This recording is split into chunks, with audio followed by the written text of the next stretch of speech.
Imagine someone steals like your entire life savings.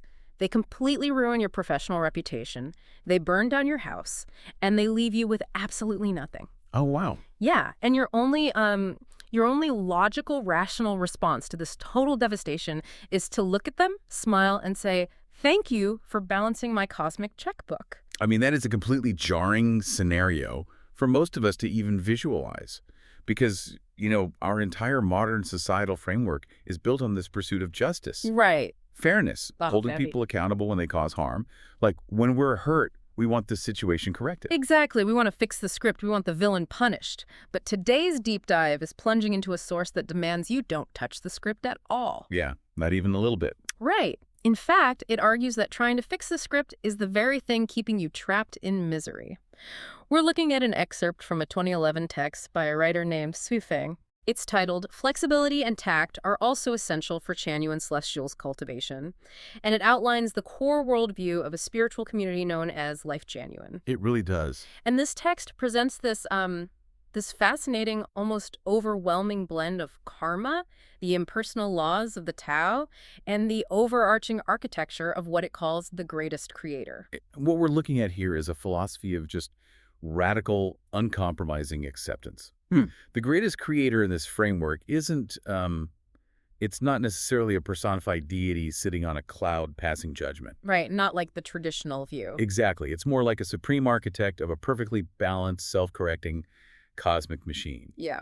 So the goal of our discussion today is to explore how this text suggests you navigate a chaotic, unpredictable, and often really painful world by treating your entire life as a predetermined, perfectly balanced game. Okay, let's unpack this. Because before we can understand how the text says we should react when things go wrong, we kind of have to understand where this philosophy claims we currently reside in the universe. Right. The geography of it all. Yeah, the author maps out this incredibly strict cosmic hierarchy.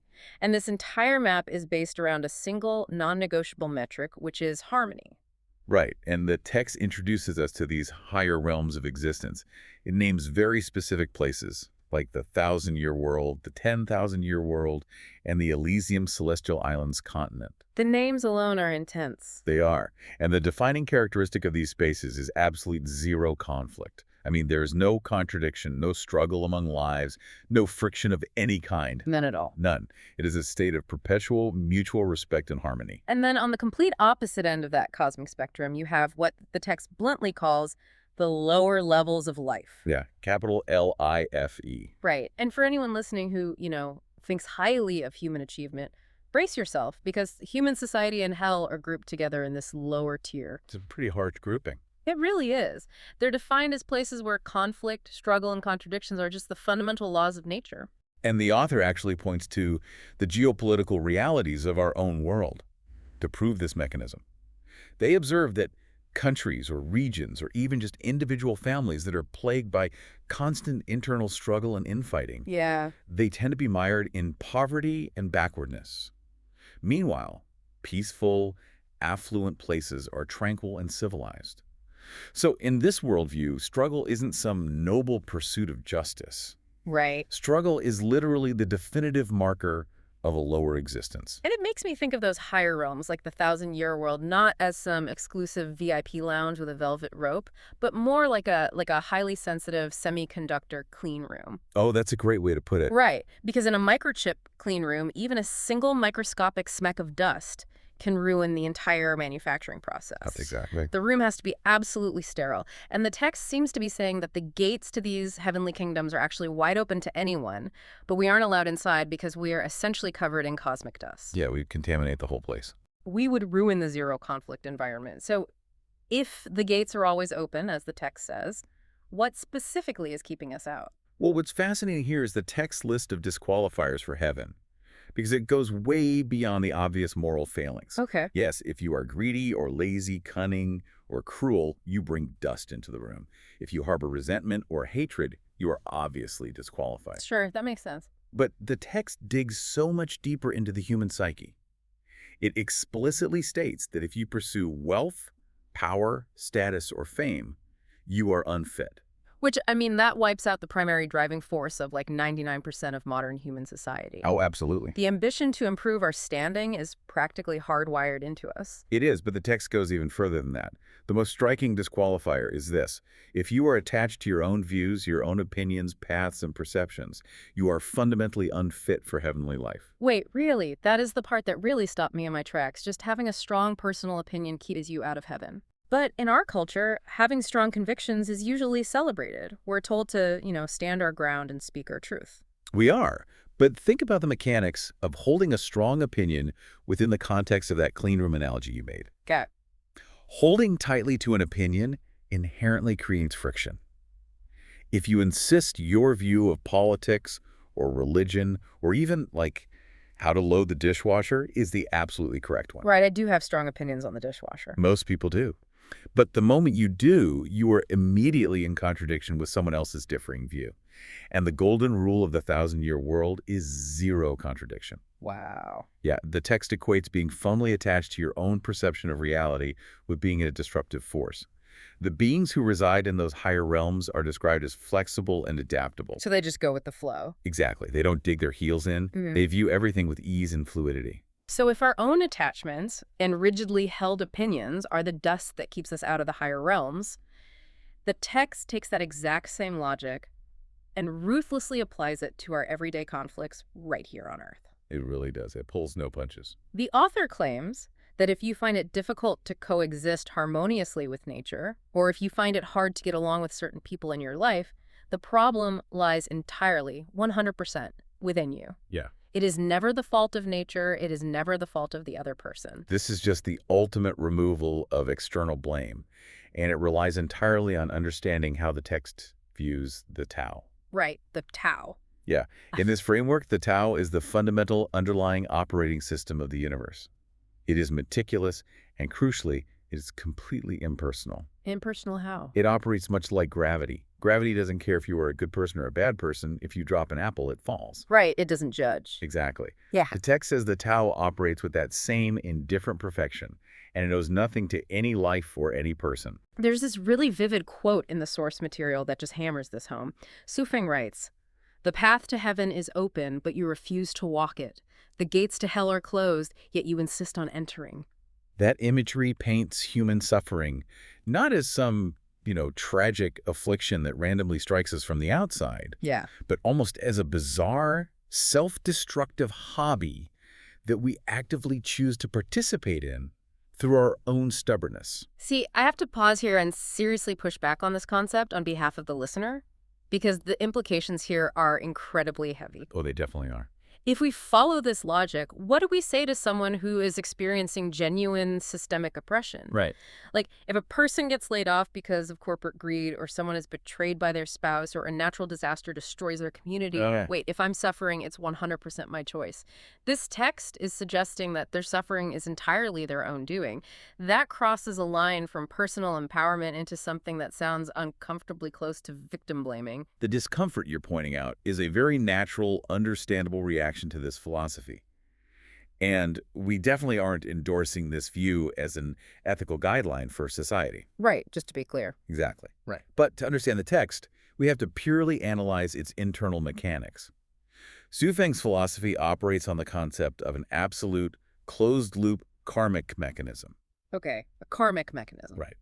According to this text, the suffering a person experiences the direct mathematical result of their own hidden thoughts, past deeds, and current attachments. I see. It is completely disconnected from the idea of a malicious society or an unfair nature. The universe, in this view, is a perfectly functioning machine that merely reflects your internal state back to you. Here's where it gets really interesting. Because following that thread of absolute personal responsibility leads the text to make some of the most polarizing, sweeping claims about human society you will ever encounter. Yeah, it really doesn't hold back. The author poses a series of direct rhetorical questions to the reader. They ask, is there injustice in human society? And the text answers its own question. None whatsoever. None. Are there oppressors and exploiters? None whatsoever. Are there people who suffer? Again, none whatsoever. Has anyone been wronged in human society? No one. Yeah, hearing that no one has ever been wronged is genuinely jarring. It demands a total mental gymnastics routine for most of us. It really does. To make sense of it, you have to view human interactions not as emotional or moral events, but as a giant cosmic accounting ledger. Okay, a ledger. Right. In this ledger, every single transaction, no matter how painful, unfair, or cruel it feels to the person experiencing it, is merely the universe balancing a historical debt. That ledger analogy is exactly how the text structures reality. Mm. It explicitly states that every interaction reflects the relationship between debtors and creditors. Mm-hmm. The author argues that there is no causeless love, no causeless hatred, and absolutely no causeless oppression. Right. In this framework, if someone is actively exploiting you, they aren't actually a villain. They are simply a cosmic collection agent, retrieving a debt from a previous imbalance you created, Like from a past life? perhaps in a past life, or even just through hidden thoughts. The ledger is just zeroing out. Which fundamentally redefines the entire human experience. I mean, if you genuinely adopt this framework, if you truly believe there are no victims, no oppressors, only creditors and debtors, it completely vaporizes the fuel required for moral outrage. It really does. You can't be furious at the universe for balancing its own checkbook any more than you can, like, yell at a calculator for giving you an answer you don't like. It strips away all the emotional narrative we attach to events. And that brings us to a crucial thesis statement in the text. The world is inherently peaceful. Only fools disturb themselves. Right. Only fools disturb themselves. Right. If you accept that everything's a perfectly fair arrangement governed by the meticulous machinery of the Tao, then getting upset about an apparent injustice isn't some righteous crusade. It is just foolishness. Because you're fighting math. Exactly. It shows that you fundamentally misunderstand how the reality you live in actually operates. So the theory of a cosmic ledger is fascinating in the abstract, but the rubber really hits the road when we look at how a Chanyuan celestial-like, a practitioner of this philosophy, is supposed to actually live this out. Yeah, day to day. Right.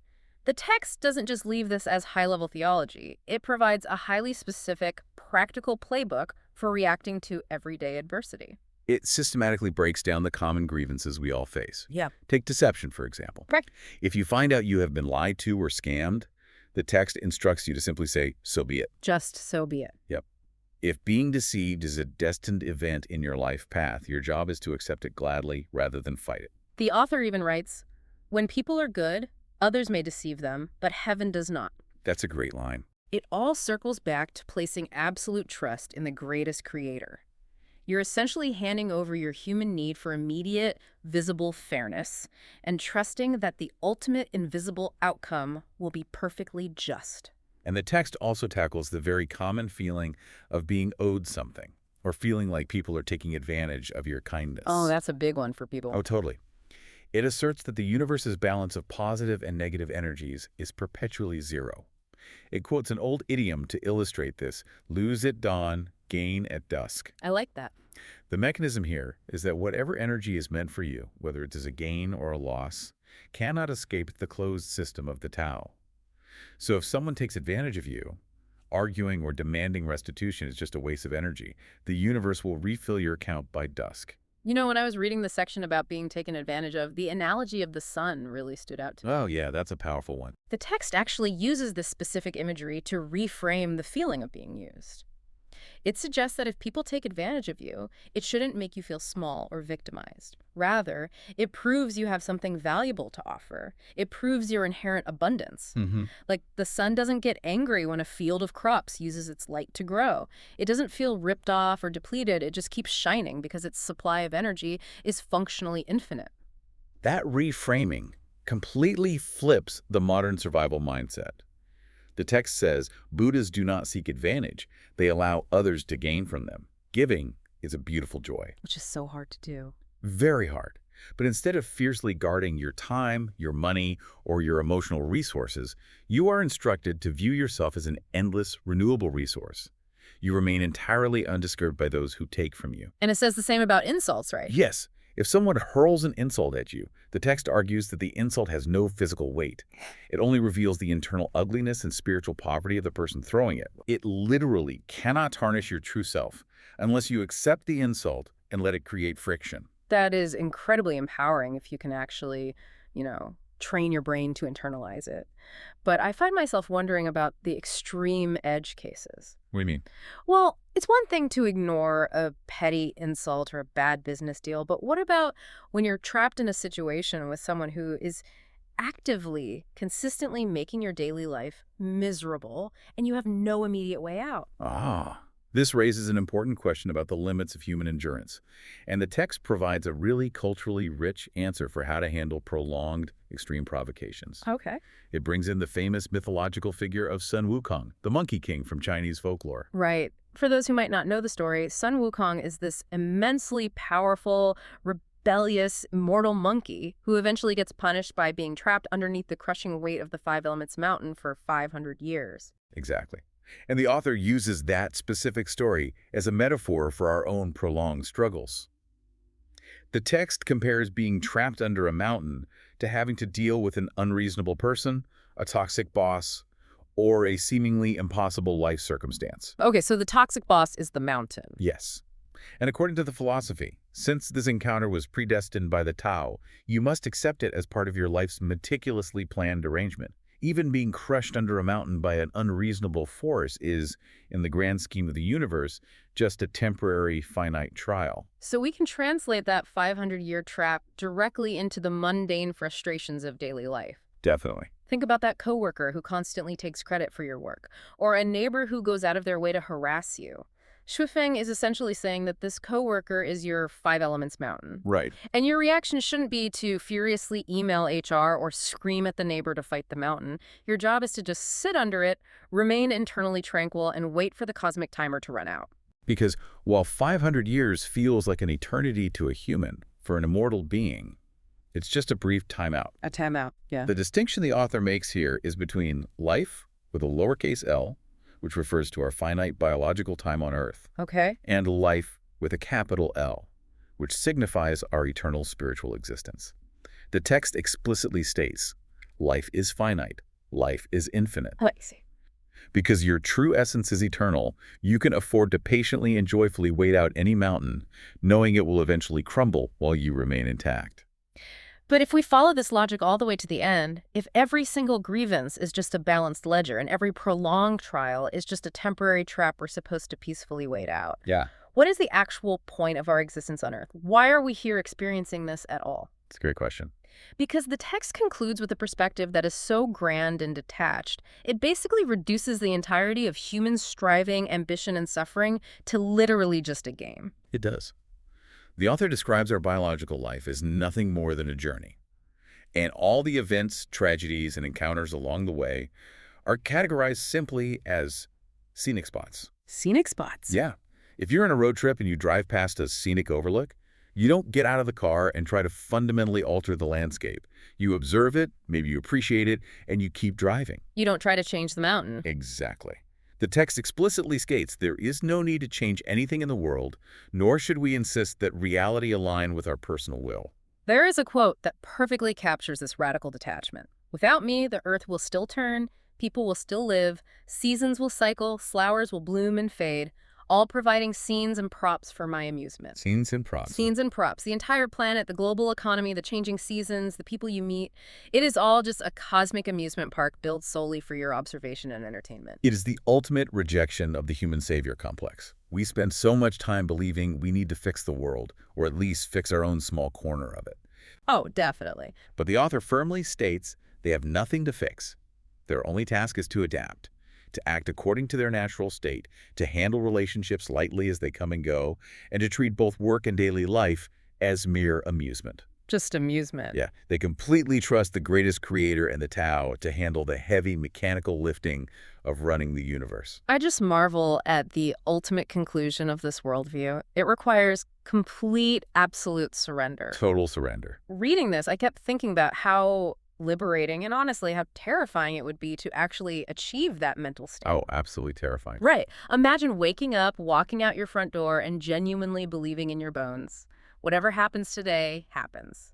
It's none of my concern because the machinery of the universe already has it handled. If we connect this to the bigger picture of the text, it brings the whole concept of flexibility and tact into sharp focus. Well, the title isn't suggesting you learn how to be polite or how to have good manners at a dinner party. It is advocating for a psychological armor forged from radical detachment. Psychological armor, yeah. By refusing to take the game of life seriously, by refusing to hold on to strong opinions, the believer becomes completely untouchable by the chaos, the insults, and the struggles of the human world. They just glide through it. Exactly. And by becoming untouchable, by harmonizing with whatever happens, they scrub off all the dust and finally prepare themselves for entry into that zero-conflict realm, the thousand-year world. So what does this all mean for you? You might listen to this and think the idea of the thousand-year world is pure fantasy. You might completely reject the notion that a preordained cosmic ledger is balancing every painful interaction you've ever had. Which is very fair. Right. But even if you strip away the metaphysical elements, there is an undeniably powerful psychological tool buried within this text. It forces you to look in the mirror and ask a difficult question. How much mental and emotional energy do you waste every single day fighting reality? So much of it. How much exhaustion comes from arguing with the script of your life or holding on to bitterness about how things should have been when you could choose to just view the event as a passing cloud or a temporary scenic spot on a much longer journey? The cognitive load required to resist what has already happened or to maintain a constant state of moral outrage is staggering. It really is. It drains us. This text, regardless of your personal spiritual beliefs, offers a radical mechanism for instantly dropping that heavy load and reclaiming your energy. We want to leave you with a final thought to ponder today, a way to test this philosophy out in your own life. Think about your biggest current frustration with another person. Yeah, the coworker who undermines you, the friend who let you down, the family member who always gets under your skin. Now, imagine if you were forced to wake up tomorrow morning and view that specific conflict not as a gross injustice you have to fight, and not as a wrong you need to desperately right, but merely as a scenic spot on a journey you are only meant to observe and pass by. If you truly rewired your reality to believe they were just a temporary prop in the amusement park of your life, how differently would you react to them tomorrow morning?